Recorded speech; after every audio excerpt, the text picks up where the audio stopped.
You've waited your whole life for this. The freedom to travel, to finally see the places you dreamed about when you were younger without kids to watch, meetings to attend, or clocks to punch. Maybe it's the cobbled streets of Florence, the temples of Japan, or just a quiet beach in the Caribbean. At over 70, you deserve this adventure.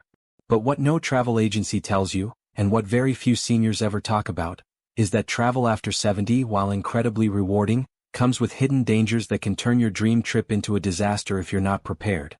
Most of these aren't the dramatic, obvious threats like plane crashes or crime.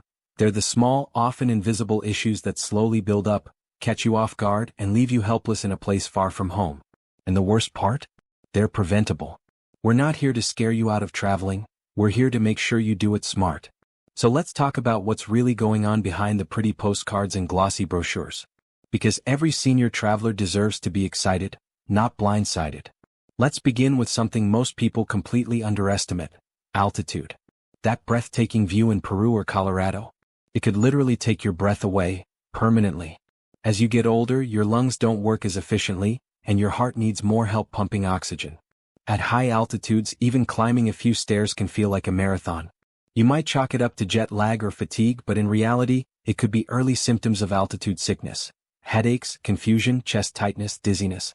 Margaret, a 74-year-old retired teacher, flew into Cusco to see Machu Picchu. She was healthy, active, and excited. Within 6 hours of landing, she was short of breath, disoriented, and nauseous. She ended up in a local clinic on oxygen for 2 days, missing her entire tour. She thought she was just tired, until it was too late. And this isn't rare. Thousands of seniors experience mild to severe altitude reactions without realizing it. So what can you do? First, check the elevation of your destination, not just the city but where you'll be sleeping. Your body needs time to acclimate. Fly in a day or two early before excursions begin, hydrate more than usual, and always talk to your doctor about altitude medication if you have any heart, lung, or circulation issues. The second danger is far more common but just as dangerous: losing access to your medications. Over 80% of seniors take at least one daily prescription, and many take more. But when you travel, time zones shift, luggage disappears, and routines fall apart. One missed dose? Maybe not a big deal. 2 or 3 days without your heart meds, blood thinners, or insulin. That can become life-threatening. And guess what? Your medications might not be available under the same name, or at all, in other countries. Bob, 76, went on a cruise with his wife and accidentally packed his pills in the checked luggage. The airline lost the bag and he went 3 days without blood pressure medication. He fainted on the third night and spent 2 more in the ship's medical ward. Always carry medications in your hand luggage with clearly labeled containers. Bring extra, in case of delays. Keep a printed list of your medications, dosages, and generic names. And if you're traveling internationally, carry a letter from your doctor and check the destination country's rules on medications. Some common prescriptions are actually banned in certain countries, and you don't want to be stopped at customs because of pills you've taken for 10 years. Third, let's talk about one of the most underestimated dangers: falls. You might not think about it when you're walking the market streets of Istanbul, or taking that short hike in Costa Rica, but unfamiliar terrain, uneven sidewalks, poorly lit staircases, and slick hotel bathroom floors are prime places for serious injury. Falls are the #1 cause of hospitalization for older travelers. And unlike at home, you don't have your familiar support system, doctors, or even a stable floor beneath you. John, 78, tripped on a loose stone while taking a photo in Rome. He broke his wrist and cheekbone. The Italian ER was excellent, but the bills weren't covered by his insurance and he had to fly home early. Before you leave, ask yourself, do your shoes have grip? Do your hotels have elevators? Do you need a folding cane or walking stick for long walks? It's not about appearing frail, it's about being smart. Independence isn't pretending you're invincible, it's planning so you don't have to depend on anyone in a crisis.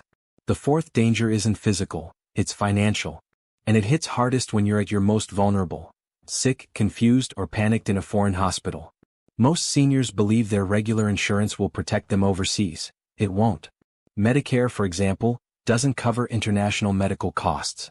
Imagine getting food poisoning in Mexico, a heart scare in Thailand, or needing an ambulance in Paris, and being told to pay thousands up front in cash. It happens every day. Ellen, 72, ended up in a Portuguese hospital with an infection. The care was excellent, but they asked for €4,000 up front. Her credit card was declined. She spent the next 4 hours trying to call her bank from a hospital bed. Do not fly without proper travel health insurance. Choose a policy that specifically includes emergency medical coverage for seniors, repatriation, flying you home, and pre-existing conditions. Also, carry copies of your policy, emergency contacts, and translated phrases like, "I need a doctor," or "I have insurance" in your wallet. Which brings us to the last, but most overlooked, danger: heat. You might be dreaming of sun-kissed beaches and warm cities, but seniors are significantly more vulnerable to heat exhaustion and dehydration. As we age, our bodies don't regulate temperature as well. You might not sweat as much, feel as thirsty, or realize you're overheating until it's too late. Edward, 70, was sightseeing in Seville, Spain.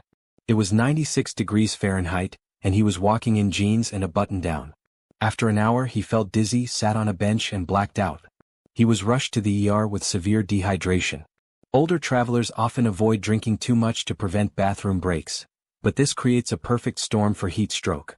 Drink water constantly even if you're not thirsty. Wear light, breathable clothes, a wide-brimmed hat, and take breaks in the shade. Avoid midday sightseeing when temperatures are highest, especially in desert or tropical areas. These 5 dangers, altitude, medication loss, falls, financial traps, and heat, aren't meant to scare you from seeing the world. They're reminders that age doesn't stop you from traveling, but it changes how you need to prepare. And with a few smart steps, you can enjoy every moment of your journey with confidence, energy, and safety.